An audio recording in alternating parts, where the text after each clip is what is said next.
Good evening, everybody. I'm so excited to be here tonight. Thank you so much for joining us. I'm excited to be here tonight again with Paula Setzer-Kissick with the fabulous background that is awesome. Trent Garrison hanging out. He is, it's his birthday today. So if you know Trent, tell him happy birthday. And our super special guest that I'm really, really excited about, Representative Buddy Wheatley. We are so excited to have you. Thank you so much for coming. And we're going to talk about every teacher's favorite topic tonight, pensions. Look at those faces. Paula, did you roll your eyes? I saw that. I saw you. Yeah, and you know, this has been a contentious topic. So I think sometimes the more we talk about things, sometimes the more we all get a better handle on them, take some of the mystery out of it. So we're really glad to have you here tonight. And thank you so much for agreeing to join us. I know you've had a busy day in Frankfurt today.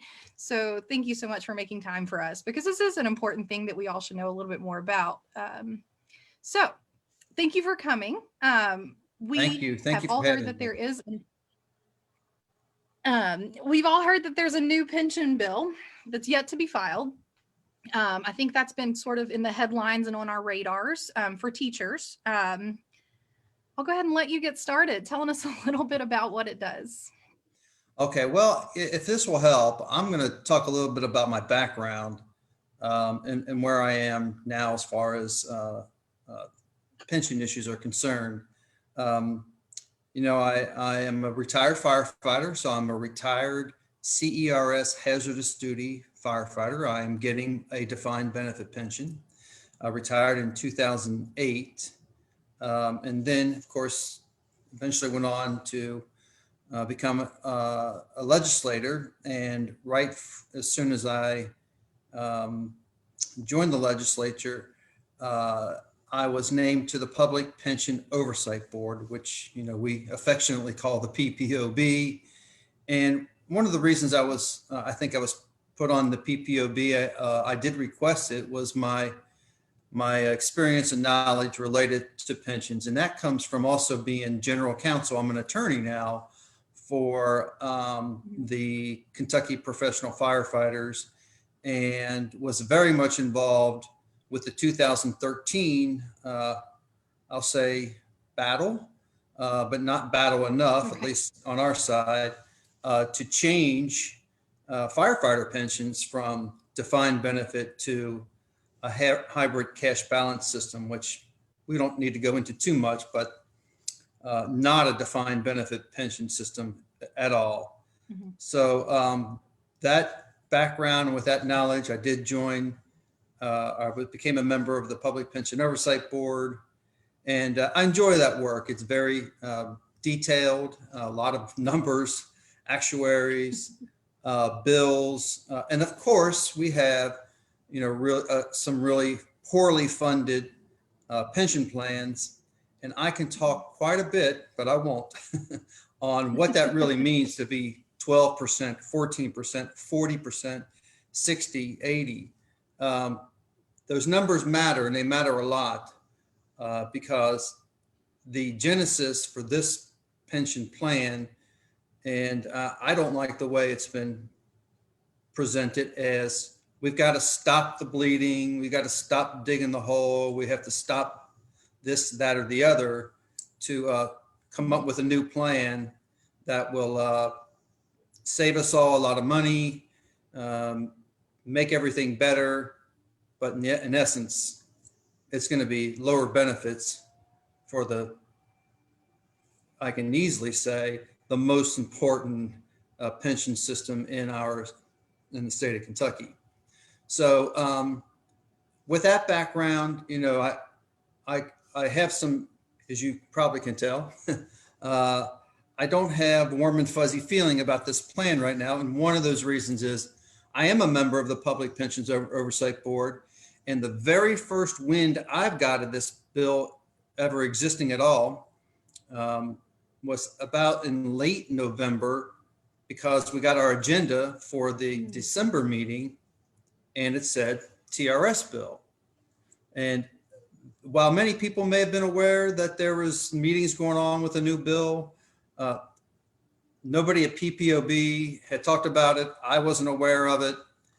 And when you bring all the stakeholders to the table, as Representative Massey has indicated, and you bring these groups, I just think it would have been kind of important to have some PPOB members there, at least from both sides. Now, I understand Representative Right. Miller may have been part of this. So with that knowledge, I have not until today have received the BR, the bill resolution on the bill. But I have looked at the some of the preparation documents that have a few details about what's in the bill. And of course, I didn't bring most of those with me on my rush home to get prepared for this meeting. But I think I can talk about it on a number of levels. And what I think I'll be able to do best is answer questions. Now, I want to give a shout out to Representative Tina Bojanowski, who has gotten me very informed on this bill, what's in it, and she's trying to learn as much as possible for both of us to have the kind of knowledge we're going to need to address this bill if it does become introduced, and really to be able to talk about it with teachers and with the K groups, and perhaps from a little bit different point of view. So with that, I can go into some of the details of the bill that I have in front of me, or if you guys want to talk about it and you want to start on particular areas. Well, let's start at the beginning. And we'll go back to like the beginning of time when I started teaching in 2005. The pension outlook wasn't bad then. When I got in, everything was fine. And so suddenly, I guess I started to really hear about it in 2010, maybe. It was when it started to pick up on my radar that something was off. Nothing was really happening. And then, obviously we know what happened with the Keeping the Promise plan in 2008 and 18 and whatnot. And then in the sewer bill ultimately. So I think most teachers out there that have been around at least from 2018 till now, some even longer possibly, we kind of bristle when we hear anything to do with the pensions. I feel like my hackles go up. I mean, it is what it is. So help me, because when I see updates, like I'll see a tweet or something like that, that'll say, KTRS has increased. What is our outlook right now? Like, what is the sudden rush? Because it looks to me like we are increasing. What is the sudden rush to run in once again and put out a fire that I'm still not convinced exists? It's a great question. a great question, because I believe the previous administration and around 2010, as you're saying, Jenny, the word started to pick up that we're in trouble or the funding level is down. The investments aren't going. Obviously, we had the economic downturn, and that was a major economic downturn, and it affected all pensions around the country. But when they say a pension system is 50% funded, that simply means if everybody had to be paid out the next day, they would have in assets about half the money it takes to pay out. That has never happened. Okay. That will almost never happen unless a state goes bankrupt. Again, that has never happened. But it's important to recognize that states cannot print money, so they have to have balanced budgets. And what their first obligation are their promises, their contracts. Next, we can get into the inviolable contract a little bit too, but so the pension obligation is sacrosanct. It's like near the top. And when it's 14% funded, like the current KRS non-HAS plan is, that's concerning. But when it's moving in the right direction, like you just mentioned with TRS, which even one of the documents that came out, I think, with the committee has shown that since the full funding, the full ARC or ADEC, which is the actuarially required amount, has happened, TRS has gone from 52% funded to 58% funded. Now recognize that, and that's good. That's good. And it's on an upward swing. And there are some things to be concerned about related to what they call cash flow, The system doesn't have quite the cash flow that should have, but it's in safe levels. Now, if that were to continue for a number of years, that could be a concern. But your executive director, Bo Barnes, does a really good job of explaining that, and there are members of the PPOB who have a lot of concern about that. The cash flow part is, the money's in and the money's out.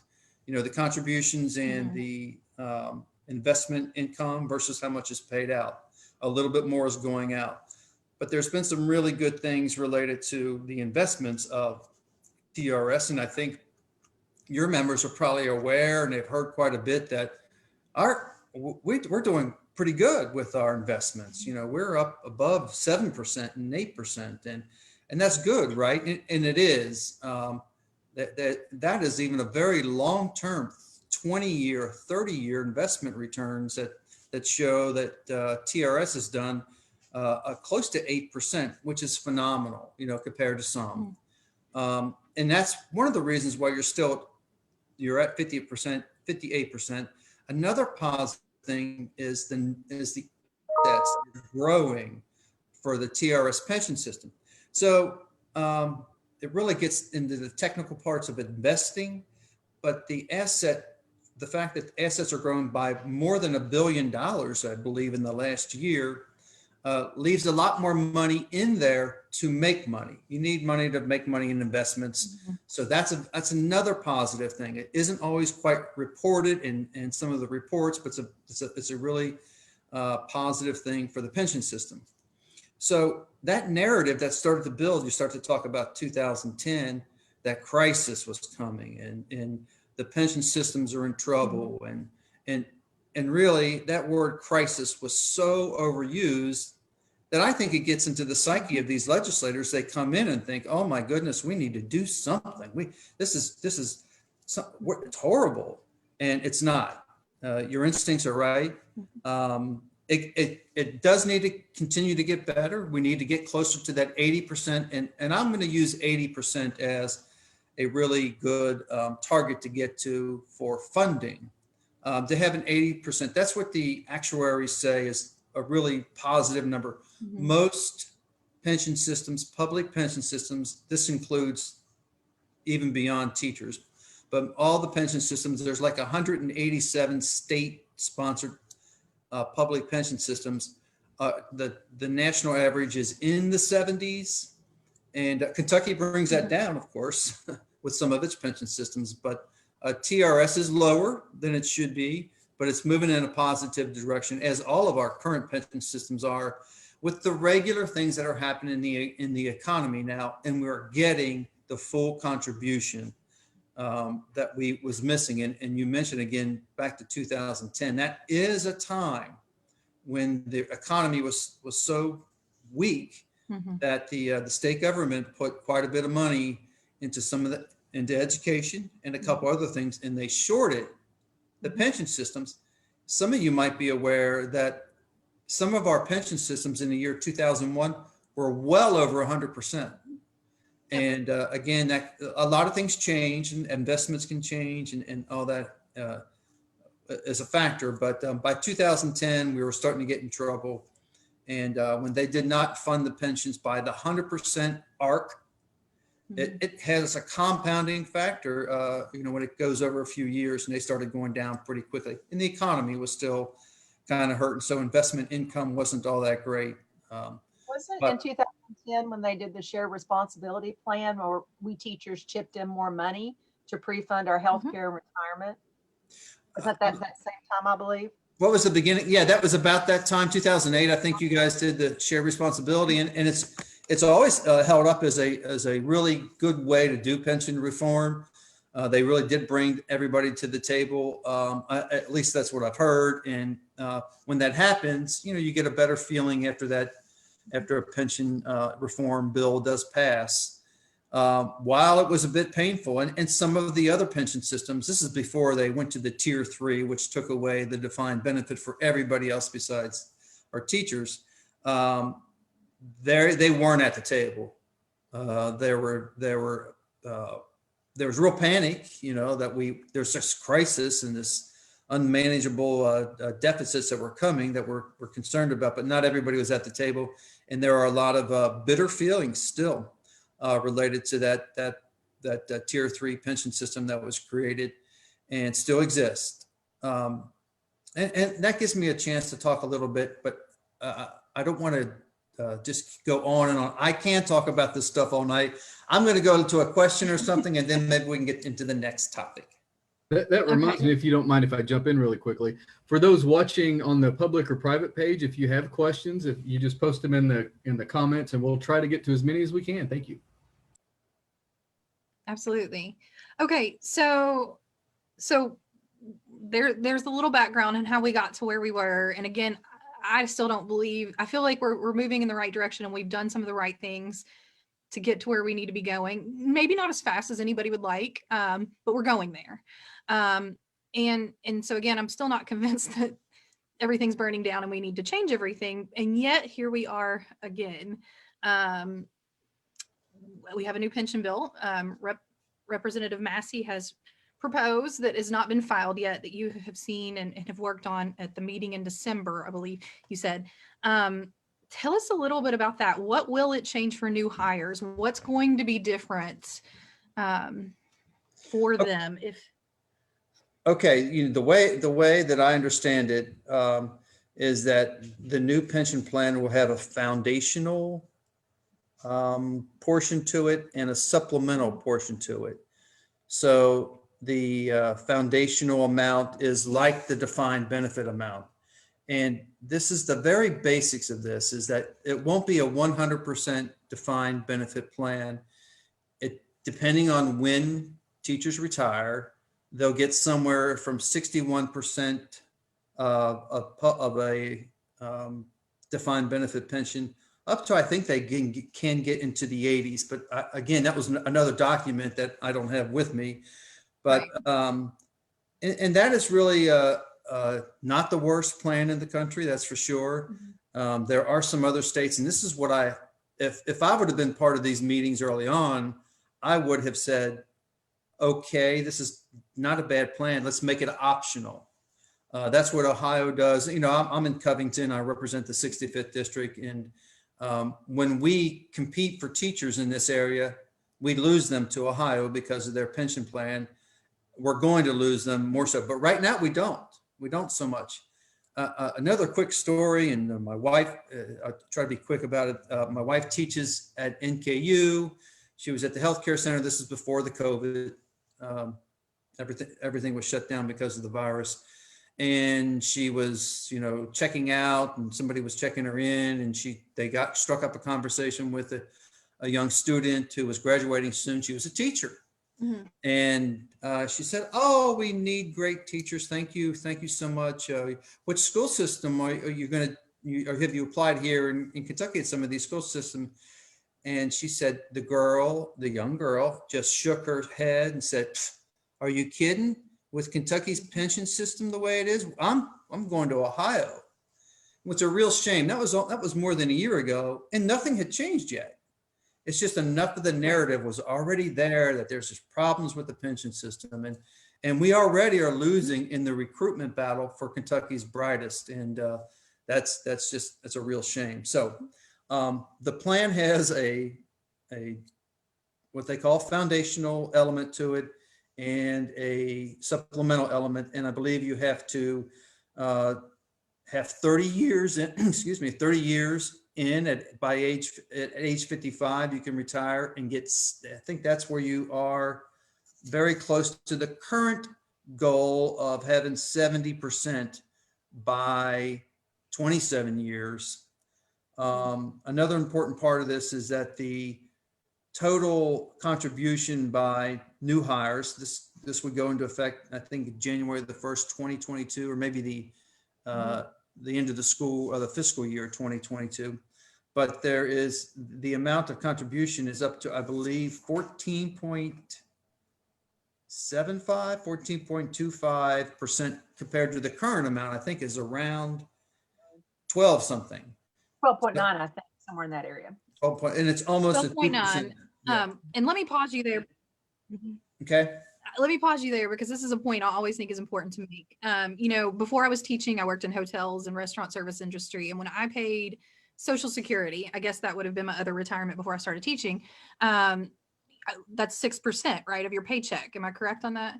I think so. You pay 6%, your employer pays 6%.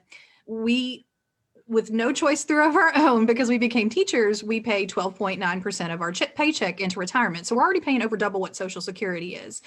They're asking brand new teachers coming in, I think you said 14.75%. I think that's what it is.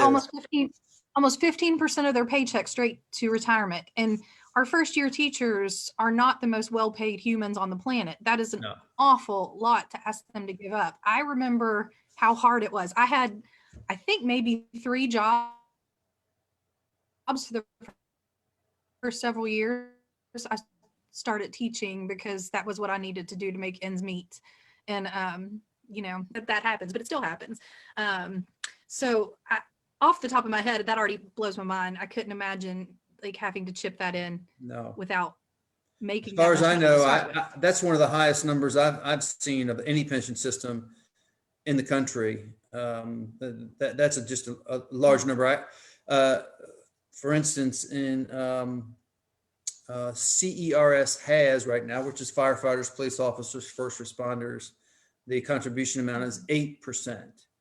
Now but there's not in healthcare. There is some healthcare as part of that. Actually, there's pretty decent healthcare if you're there the full 25 years. Mm-hmm. But yeah, you know, it's just it's not a defined benefit plan anymore. It's just a cash balance at the end, which is really cruddy. But yeah, it's like a pay cut. It's like 2% less that the teachers will be unfortunately, you know, for recruitment, that's 2% less that they'll be taking home.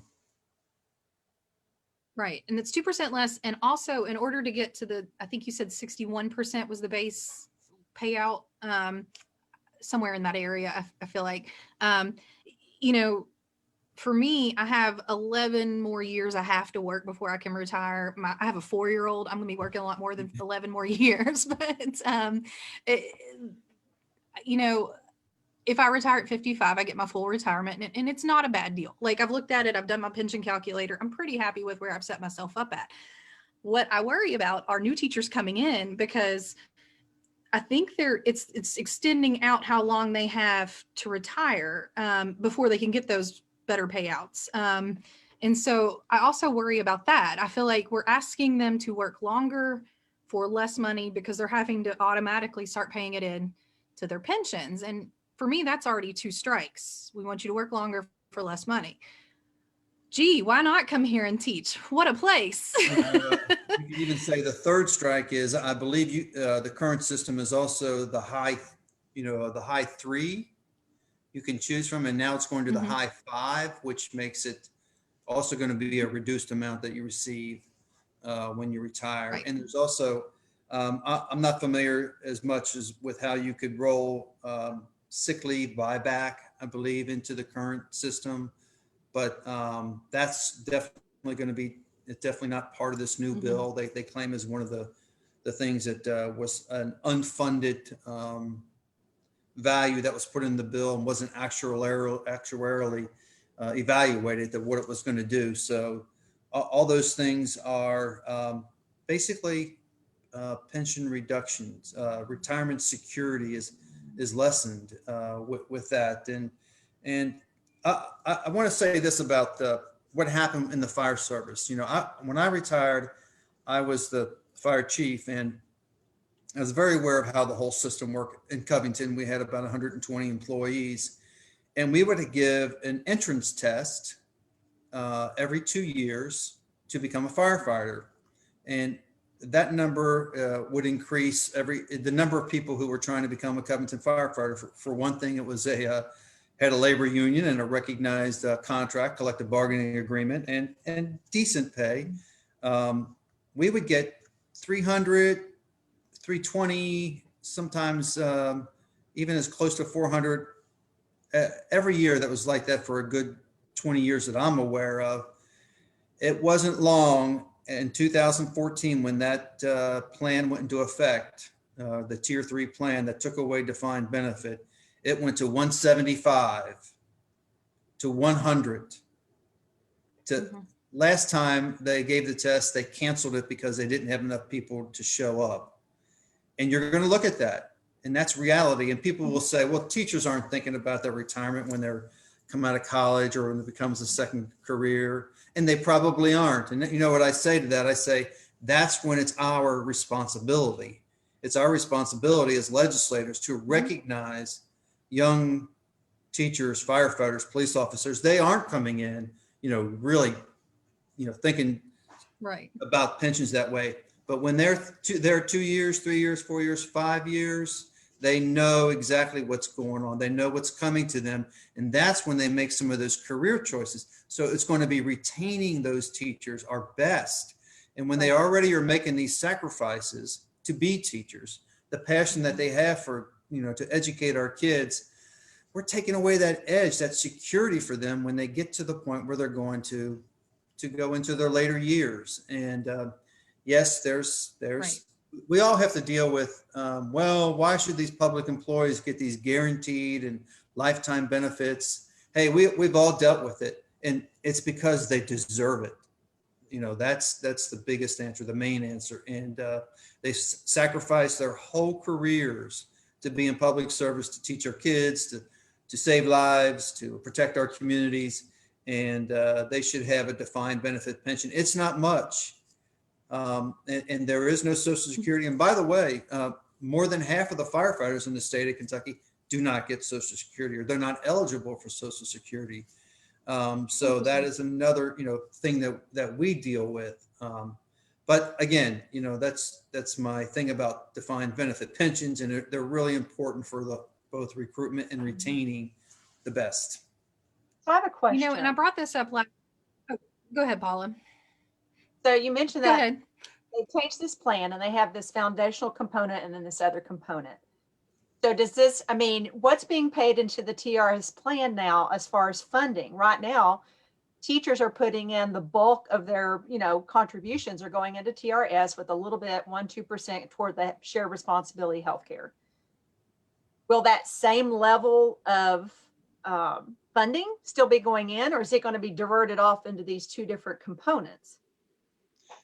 Of the 14.75%, I don't have that exactly what, if it is diverted like that. I don't think that, but that brings up a good point.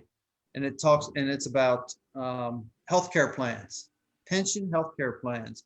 Now this plan, I think they made some correction. The documents I have right here are from prior to the December changes I think were made related to that span between age 55 and Medicare, I think, or I'm not sure what it was, but there was that gap there where the state would fund it.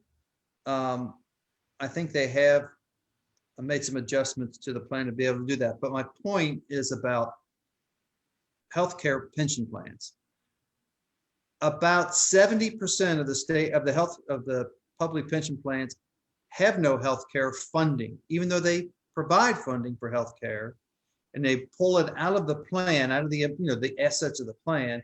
But about 70% don't have any, so they're 0% funded. It's a pay-as-you-go plan. And of the plans that are pension plans dedicated, trust funds dedicated to healthcare plans, Kentucky has the highest funded. And we talked to some experts about, what's a good funded healthcare plan. And they'll tell you, if you're 20% funded, you're doing really, really well. And we have, I believe it's the TRS is 50-something% funded. And some of the K plans and C plans in the other pension system are starting to get up close to 50%. And again, this is dollars that we are pulling away from the employees and telling them they have to fund their health care. And it's going to plans that are really on the level of healthcare plan funding. They're doing great already. So what do you do with that? We're even starting to see some on the other side, the Republican side, saying, we've got these ideas about these plans, and this includes TRS, that they're going to be 100% funded after 27 years. So we're paying right now, we're paying the amount to be 100% funded in 27 years. But what happens when we're 15 years away and 10 years away, and we are getting really close to being 100% funded? Do we need to? The ARC will be, $1 billion plus at that time, and then it drops all the way down to what they call the cliff here, where the amount funding it that comes from the state sources. And I know this more on the non-TRS plan, but the general state contribution is sometimes less than 10%. You hear these amounts like 40% and even 83% right now. It'll be less than 10%. So they're talking about this smoothing plan, and that means we won't have to pay so much right now. The ARC won't be so much right now if we do some kind of smoothing. But again, we're too early in that scenario. We probably do need to put those full amounts in there, so we get to the point where we can start the smoothing plan, maybe 15 years from now, or 25 years from now, somewhere in there where we don't have to pay as much.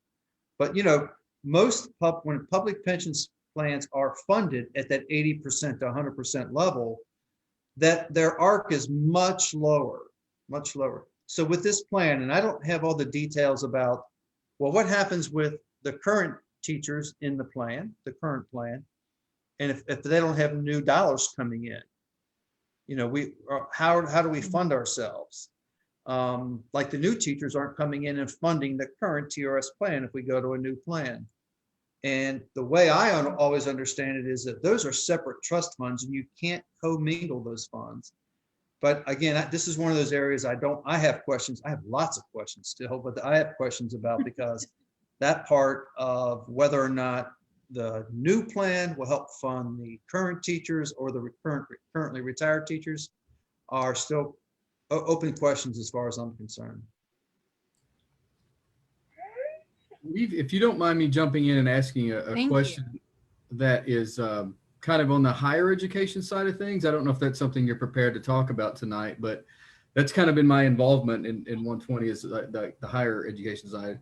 Do you foresee anything in this short session that would be advantageous or disadvantageous to higher education that might pass?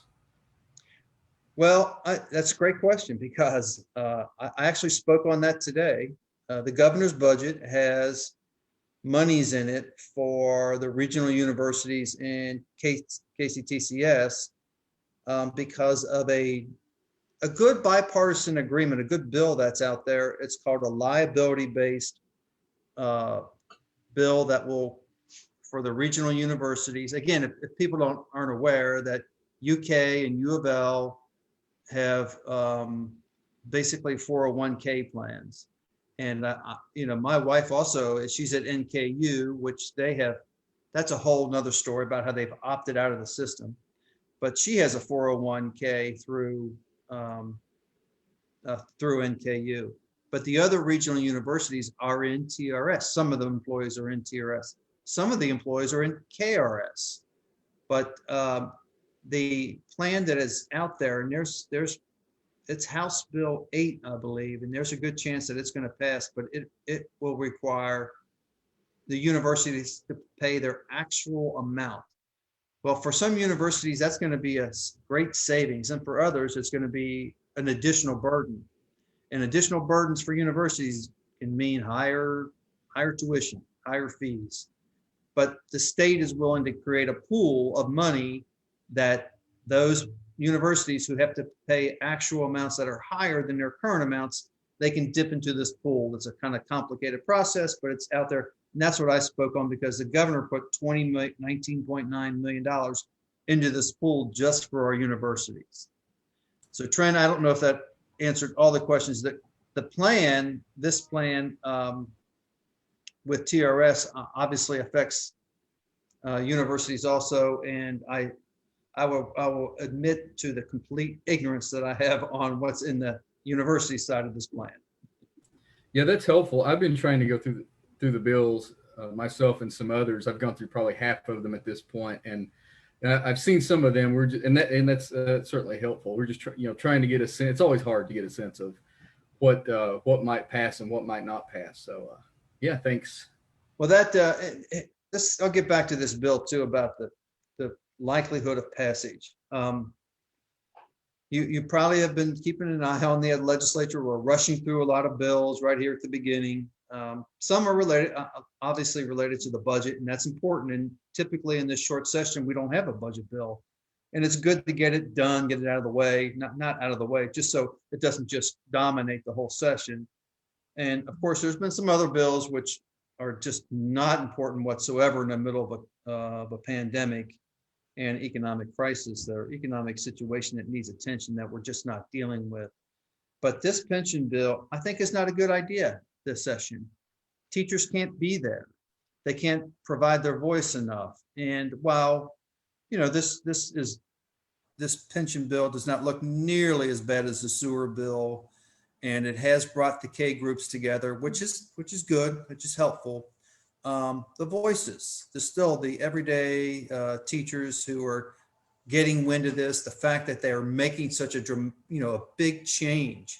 A change this big, a new pension system for teachers is such a big bill to deal with, that to do it during a time when teachers can't be there and they are really letting these bills go through too quickly. It would be a real shame. I think it's not the session to do it.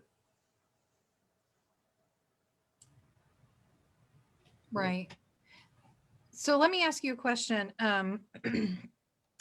If a teacher, if one of the teachers, I mean, obviously we can't be there in person, but if a teacher wanted to express their concerns about this bill, or even their support for it, maybe, I mean, there might be that one person out there. What would you advise? Who would you have them contact? Where would you tell them to send their concerns? What would be the best avenue for them to advocate? Well, prior to this session, and maybe even during the COVID situation at the end of last session, I tell people that the old-fashioned, it's now old-fashioned somewhat, the email is good. But if it becomes the same email that you get, 600 or 700 emails for, and it looks the same, and it's not your district, it's not as effective. But there is, if you write an individual email to your legislators, meaning your senator and your state representative, that will get attention. The other thing is, 120 Strong is certainly has a presence. They've had a social media presence, and that's one way to get your voice, to be involved in the group and to help share and help and do things related to, the sharing your voice on 120 Strong or other groups.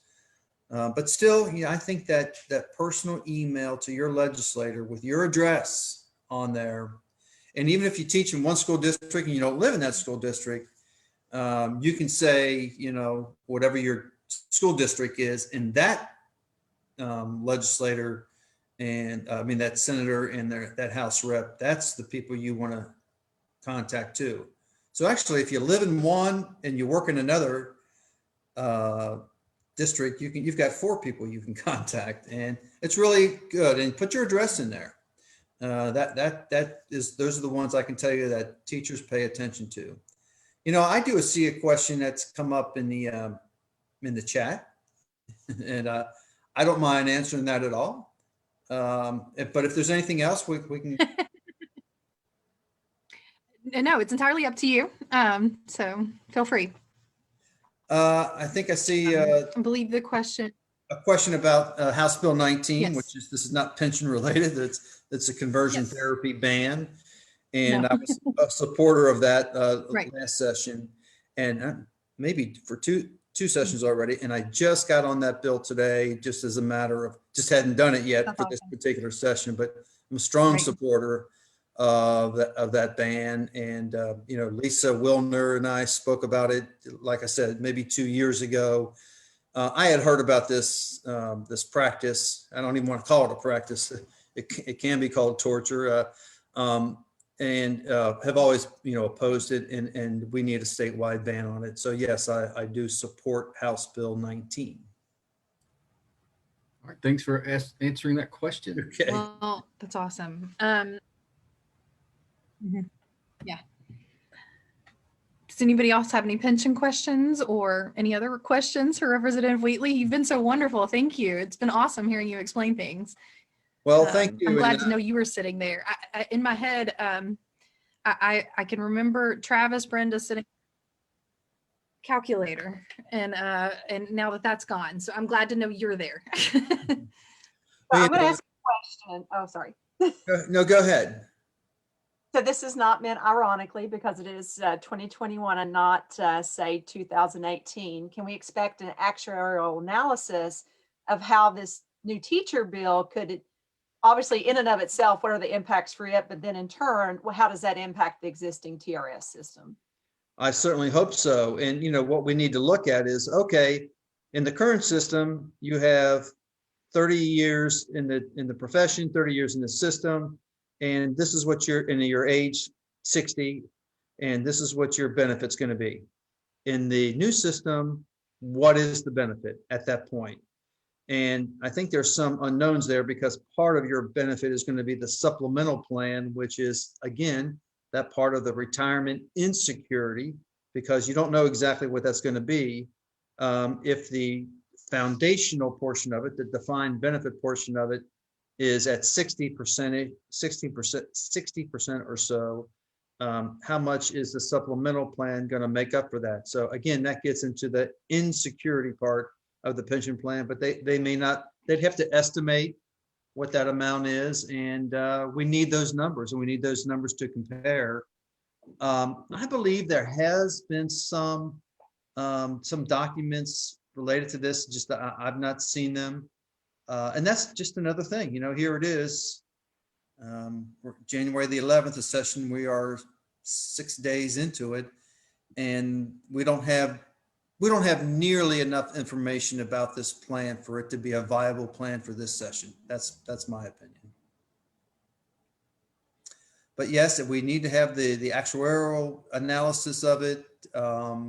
We need to look at the difference between, the one plan versus the other plan, and get those numbers, those side-by-side comparisons based on certain ages and certain times of retirement. Awesome. I believe Jay has a question. And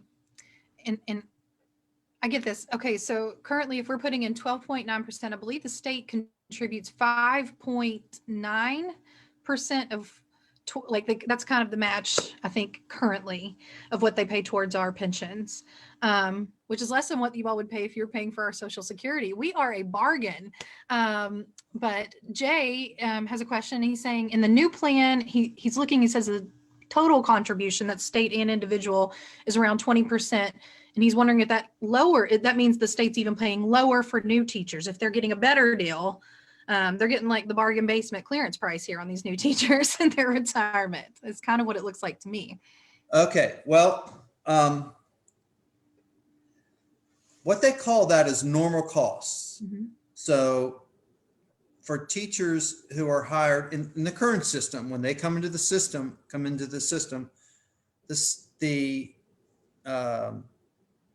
the amount that they put in and their employer puts in, which I believe is a combination of the state and does the district contribute anything itself?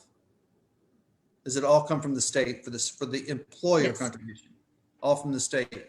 So that cost still is the what they call the normal costs, and it's not that different. It's like it will be in the new plan. But the current plan also includes the unfunded liability amount, which is what shoots it way up as far as the state's contribution to the ARC. If we were at normal costs for all teachers, which is the goal, and we're on that path 27 years from now. So if we just stay on this path, It's going to be exactly as Jay just said there. It's going to be about 20%, maybe, 12.9% for the new hires and, 8% or 7.1% for the state. And that's what we're going to. But for now, it's a lot more than 7.1% for the state because we're trying to catch up to the funding to get to 100% funding. But yes, the new hires in the new system will only have to contribute that amount. And if it looks like it's 5.9% or whatever it is, that is less, but that doesn't make the unfunded liability go away from the old plan. So the state will really not save any money for a long time before this happens. And here's something to understand. When you become a new hire, new teacher, you're age 25, you basically have a contract with the state for the next 60, 70 years, hopefully even longer. And that's what pension systems need to work off of. And some of the actuarial analysis that's done by the companies that do it, they go into 40 years of projection, 40 years. And that's not easy to do, of course, but it has to do with your life expectancy and investment what they expect. When you start a new plan, it's really, really unknown. So, actuaries make mistakes all the time and we have to adjust things and the economy changes and a number of things changes. So with this plan, it'll stay at that 12.75 and 5.9%, whatever it is. It'll stay that way for a while until benefits need to come out, they start paying benefits. And then they realize, oh, we don't have enough. Now, according to some of the documents I've seen, that's where this 90% funding thing kicks in, where they take away from the supplemental plan. It all goes into the foundational plan. Again, I'm not explaining it very well, and I don't know it very well, but it sounds a little bit risky to me and unknown. Exactly. Exactly. Well, you've explained it a heck of a lot better than I could. I'm so grateful that people like you, one of the good guys can wrap their head around this and explain it to all of us, because it is very complicated and it's not easy. I've been fighting against something for 3 years that I had to take all the crash courses I could find it and still barely got anywhere. So I really appreciate you guys know a lot. And I'm sorry, I'm going to say teachers are, my experiences in Kentucky anyway, they're the most knowledgeable, especially retired teachers, the most knowledgeable about the pension system and how it works. And that's what's so admirable about some of the people who were there in 2018. And I was there at least 5 or 6 times. I have some of the most incredible video. And I post it every once in a while of, the na na na na na na na na singing and we're not going to take it videos. I post them and it's incredible to see the work that everybody did. And those teachers and the retired teachers who recognize, look, we've got our benefit. We're going to get our benefit. There was some concern that maybe there's a chance that they were going to lose something, but that really wasn't going to happen. But they're fighting for the teachers that have not even come into the system yet. And I think that's really neat. We need that more. We're going to need that more on the other system. I plan, and it's no secret, I've let people know that I plan to put in a new, speaking of new pension systems, I'd like to get a new pension system started to take all of first responders, basically firefighters and police officers, corrections, EMS workers, and put them in a new defined benefit plan, take them out of tier 3 and put them in a new defined benefit plan, because they're the best plans. They might be a little bit like this one. Might be slightly reduced in the amount of, it increases the amount of years they might work and have a slightly increased amount they would have to contribute. But defined benefits the way to go. It's retirement security, and public employees like teachers and firefighters deserve it. Thank you. I wholeheartedly agree with you on that point. I'm trying to think. Is there anything else, Paula, Trent, anything else you all have? There is one question that kind of boils down to this, and I don't know if you want to speculate. Feel free to if you want to, and not if you don't. But basically, what the question was is, given that there will be a new education secretary at the national level, how will that trickle down and affect things at state level in Kentucky? I mean, that would be speculation, but do you foresee that there would be a change, I guess? Well, let's just say it couldn't have been any worse than the Betsy DeVos, and we all know that where she come from, the kinds of things that she supported, and we still face some of those challenges. I believe there were bills that were dropped in Kentucky related to, they give them all kinds of names. Basically, the tax break for kids to go to private schools. I think educational opportunity spending accounts, I think, is the new name. Yes. It's a voucher. It's like a voucher. And I can tell you that this is a difficult issue for me because I live and I represent 5 elementary schools. It's some of the most challenged neighborhoods in the state, the most poverty-stricken neighborhoods. And they they benefit from these kinds of programs. It's not the best way to go. It's far from, if there are different ways that we can find, and I say we, I mean the community, not the state, to help fund these kids so they can go to these schools if they want to. I'd rather they go to the public schools, but that's fine. I'll work on that level, but not to come out of state funds. Mm-hmm. Right. I completely agree with you there. Very good. Is there anything else, or you're all right? I think we've hit the time. Well, Representative Wheatley, thank you so very much for coming and making sense out of a really complicated topic. We really appreciate it. I think I will keep you on speed dial now for all my questions when they come up. And I think that's all we have. So guys, thank you so much for joining us tonight. Thank you, Paula. Thank you, Trent. And thank you again to Representative Wheatley. Everybody have a wonderful evening, wonderful Monday evening. Have a great week, and we are 120 strong. Thank you very much. We appreciate it.